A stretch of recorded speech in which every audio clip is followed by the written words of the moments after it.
Update with Guruji NEET UG 2026 विशेष रिपोर्ट। नमस्कार दोस्तों, स्वागत है आप सभी का हमारे channel NEET exam update with Guruji पर। अगर आप आज पहली बार हमारे चैनल पर आए हैं या हमारी वीडियो को देख रहे हैं तो नीचे दिए गए सब्सक्राइब बटन को दबाकर चैनल को जरूर सब्सक्राइब कर लें। इससे नीट परीक्षा से जुड़ी हर छोटी बड़ी और सटीक जानकारी सबसे पहले आप तक पहुंचती रहेगी। तो चलिए बिना आपका समय गंवाए शुरू करते हैं आज की यह महत्वपूर्ण वीडियो। 21 जून की कोर्ट सुनवाई और पारदर्शिता पर टिकी नजरें। नीट यूजी 2026 को लेकर इस समय पूरे देश में गर्मा गर्मी का माहौल है। देश के लाखों परीक्षार्थियों और उनके अभिभावकों की नजरें 21 जून को होने वाली कोर्ट की अहम सुनवाई पर टिकी हुई हैं। हर कोई यह जानने के लिए उत्सुक है कि कोर्ट की इस कार्यवाही में किन मुख्य मुद्दों पर बहस हो रही है। क्या परीक्षा के मौजूदा सिस्टम में कोई बड़ा बदलाव देखने को मिलेगा? क्या आने वाले समय में अभ्यर्थियों को कोई नई सुविधाएं दी जाएंगी? इस समय सबसे बड़ा सवाल परीक्षा की पारदर्शिता, ट्रांसपेरेंसी और विश्वसनीयता को दोबारा बहाल करने का है।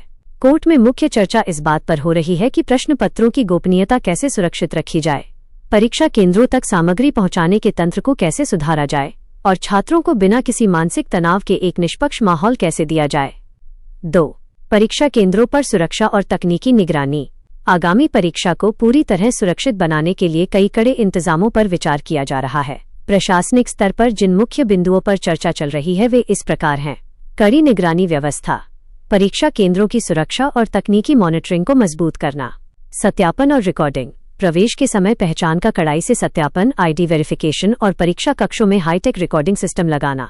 प्रशासनिक तालमेल, जिला प्रशासन और केंद्र प्रबंधकों के बीच बेहतर तालमेल सुनिश्चित करना ताकि परीक्षा के दिन किसी भी प्रकार की अव्यवस्था न फैले। 3. भीषण गर्मी को देखते हुए शिक्षा मंत्री के कड़े निर्देश। इस वर्ष देश के कई राज्यों में रिकॉर्ड तोड़ गर्मी और लू हीटवेव का प्रकोप चल रहा है। इसे ध्यान में रखते हुए केंद्रीय शिक्षा मंत्री धर्मेंद्र प्रधान ने सभी राज्यों और केंद्र शासित प्रदेशों के लिए विशेष गाइडलाइंस जारी की हैं। उन्होंने साफ कहा है कि छात्रों की सुविधा और स्वास्थ्य को सबसे ऊपर रखा जाए। इस परीक्षा में लगभग 22 लाख से अधिक उम्मीदवार बैठने वाले हैं, जिसके लिए प्रशासनिक तैयारियां बड़े स्तर पर की जा रही हैं।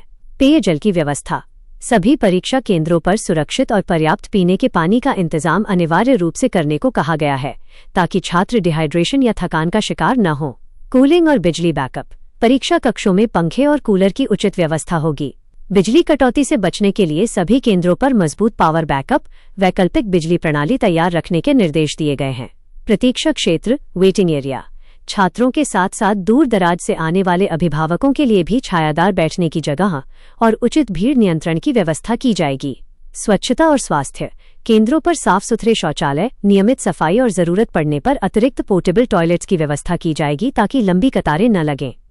इसके अलावा प्राथमिक चिकित्सा, फर्स्ट एड की टीम भी तैनात रहेगी। 4. ग्रामीण क्षेत्रों के छात्रों के लिए परिवहन व्यवस्था।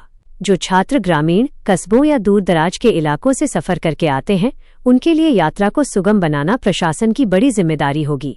राज्य सरकारों से कहा गया है कि परीक्षा के दिन पर्याप्त परिवहन और बसों की सुविधा उपलब्ध कराई जाए। साथ ही ट्रैफिक मैनेजमेंट और रूट प्लानिंग को इस तरह संभाला जाए कि किसी भी छात्र की परीक्षा सिर्फ यात्रा में देरी के कारण न छूटे। 5. अफवाहों से बचें और आधिकारिक जानकारी पर भरोसा करें।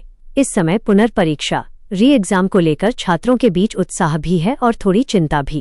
पहले परीक्षा रद्द होने के बाद अब हर कोई एक पारदर्शी और साफ सुथरी प्रक्रिया चाहता है।